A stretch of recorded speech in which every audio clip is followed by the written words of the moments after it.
ఒక తోటలో ఒక కొమ్మలో ఒక పువ్వు పూసింది.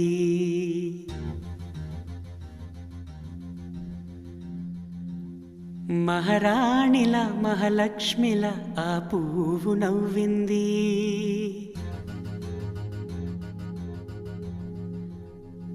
అలాగే నవ్వుతూ ఉండాలని,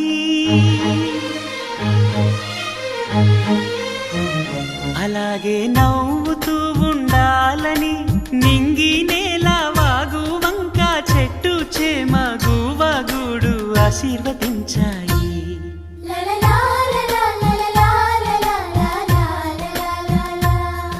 ఒక తోటలో ఒక కొమ్మలో ఒక పువ్వు పూసింది. మహారాణిలా మహాలక్ష్మిలా ఆ పువ్వు నవ్వింది.